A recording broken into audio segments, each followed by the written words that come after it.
This is Outbreak, the new nightmare. We're on Xbox Series X taking a look at this definitive edition release of the game. So we've got some details about it because it's optimized for the platform. And yeah, it's actually kind of interesting. So we had checked out a number of these titles on the Nintendo Switch recently, where they were not running very well. And then in the past, I've played a number of these regularly on Xbox. So it's interesting to see this definitive release and what it provides, which is actually a much smoother experience. So basically, this is all of the fixes and changes and adjustments they've made to the game over the years, all present here on a next-gen version of the game. So we get a native 4K resolution. There's two options before you start a match. There's one where they lower the resolution to make sure you've got a smooth performance, but honestly the 4K mode works fine, and it's supposed to be 60 FPS too. So, kind of keep that in mind. I have noticed a moment or two where you'll see little performance dips, but honestly, for the most part, it's actually just fine. So there's no auto HDR support, just so that you are aware of that, and no HDR support in this one at all, which is fine. I mean, it's got an interesting visual style to it, so that makes sense. But yeah, it's just actually kind of a much better version of this experience. So what we're doing here is the Onslaught mode. So this is more of just like wave-based survival. You find weapons, you take on the zombies, and you try to survive. And there's like different types of rounds too. There's like special, I guess, quote-unquote boss type rounds. You might get like crawlers and stuff.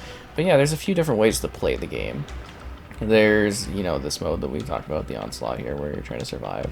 Then there's a campaign where you're doing more like, light mission-based things. It's basically kind of a throwback style experience similar to Resident Evil, if you're familiar with that particular series, just in regards to kind of the choices you make in regards to how you handle situations and reloading weapons, finding stuff. It's very much a traditional sort of survival game along those lines of, again, the early Resident Evil titles. Sorry, come on, equipped. There we go.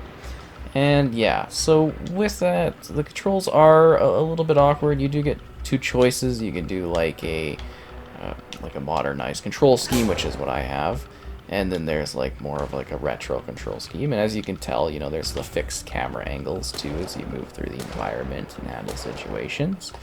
And yeah, that makes sense for where you're going and what you're doing. The levels are decently large. They load much faster than they ever did in the past. I guess we could unequip that because we don't have any ammo for it. The zombies. Yeah, so you got that, and then you've got these kind of experimental type scenarios too on top of that. So there's an alright selection of maps. It's not the largest game in the world in terms of content, but you get a decent amount out of it in this particular release, keeping in mind that each of the Outbreak games is a little bit different. I feel like we've maybe already been here. Nope. Okay. So yeah, they all try to do something a little bit unique in terms of the style and the characters, and that they're all a little bit switched up as you go through them in terms of what you're doing and the style of play. So you're also picking from a roster of characters. There's a few of them, and then you're leveling those characters up as well as you play. You're gaining XP in order to improve them and get some skills. So they got very light RPG elements included as well. So yeah, it's generally just a much improved version of the game. Like, it's actually quite playable in that regard. Obviously, if you didn't find the campaign or anything, or the general gameplay too engaging last time, you're not necessarily going to have a totally different experience here. And I think you have to rebuy it if you've purchased it in the past, because this is like a definitive release where they've done upgrading and stuff like that, which is an interesting concept considering so many titles usually do the smart delivery on that one. But I guess it makes sense from a standpoint of doing something a little bit more upgraded. So yeah, that's kind of cool. I do think, it kind of improves upon the main issues that I had with it, which were, performance and the visual fidelity of it on the platform. It was, kind of rough, to be honest, and even especially coming off of the Switch not so long ago, playing these a number of these titles, you can be like, oh yeah, okay, this is like light years beyond that. Because I mean, the textures and stuff actually look kind of decently nice on this version of it. I do appreciate that, and I find it kind of interesting to be, rechecking out this one because I didn't think they would necessarily do a re-release of it. But yeah, I guess it makes sense from a market standpoint. Okay, well, we are not finding anything helpful here. We are very likely going to face our doom.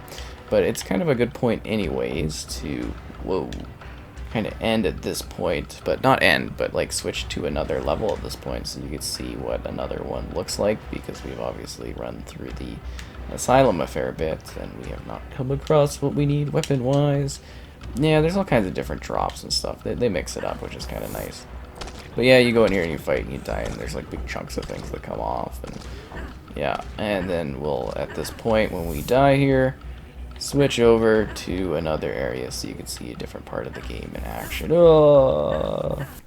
I should also mention that this does have split screen co-op if you want to play with a friend, and in comparison to last match where we were playing on the quality mode, we're now playing on the performance mode, so you can kind of see the difference in the visual quality of the experience. Okay, you need to pick up that shotgun. Oh, this guy gets an actual knife to start off with. That's a little bit better. And we're showing off a different area. This is like the forest, quote unquote. So yeah, there's a decent amount of content here, and I think, if you were ever looking at this one and ever considering it, I think this version would be the way to go in regards to playing it and giving it a whirl, because in the past it's just been relatively rougher in terms of like the quality of it. So I guess it's good that we do have a sort of increased version of it, and I guess you could say maybe this might be one of the first remasters of the generation, I suppose. Yeah, it's kind of neat. And of course, for the visual details, I'm actually getting this right from the developer, so just keep that in mind too if you have questions about that aspect of it. Really, wow. Can't believe that shotgun was already out of ammo there. Shank, shank, shank. But yeah, it's an interesting throwback zombies kind of survival experience, and like I said, there is a story component to it. Like, this is just the survival type thing, because I think it's a little bit easier for showing off the gameplay, because you just get to kind of use weapons faster, and you don't gotta go through the whole story type thing in this situation. It kind of shows a little bit more of the action. But yeah, runs fine. It's looking decent. I'm generally kind of a lot more impressed about the experience than I was playing it, prior on the Xbox, which I thought was just awful, and playing it prior on the Nintendo Switch, which I also thought was an awful experience. But yeah, now it's actually running decently. Visuals are kind of looking fairly sharp, even here in the kind of performance mode. So for me, that's the big thing. I do really kind of dislike the control scheme style on this one, but it's not the worst thing in the world, quite honestly. It just takes some getting used to, I guess, if you're not familiar with like the camera angles moving back and forth. But you get a decent amount of content, at least again with this particular release. Remember that each of the Outbreak titles, oh, it's like I'm starving for ammo here, is a little bit unique. They've all got something different in terms of the style and the scope of it. So if you're thinking about the other entries in the series, which I believe are also getting definitive releases, just remember that they might, function a little bit differently gameplay-wise, in terms of the experience that they provide. Like, we combine that with that. No. Okay. Equipped, and, well, unequipped. And then drop, and then equipped. Yeah, I wish the game had a smoother system of picking up and dropping things. That would be, a lot better. But, decently sized environments, too. And I know to a lot of people, they'll probably look at this and they'll be like, oh, it's pretty basic and stuff like that. But, you know, it also is kind of the concept that this is a smaller sort of experience. And it's definitely a little bit more indie-ish.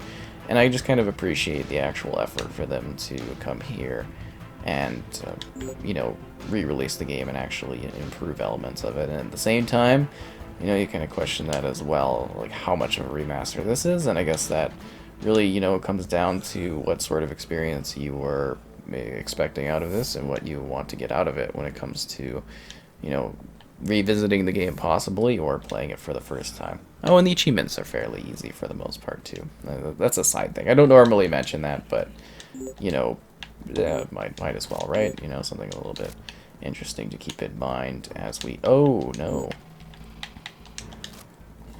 Pistol our way to freedom in the zombie death. Oh no, what are we going to do? It's the end.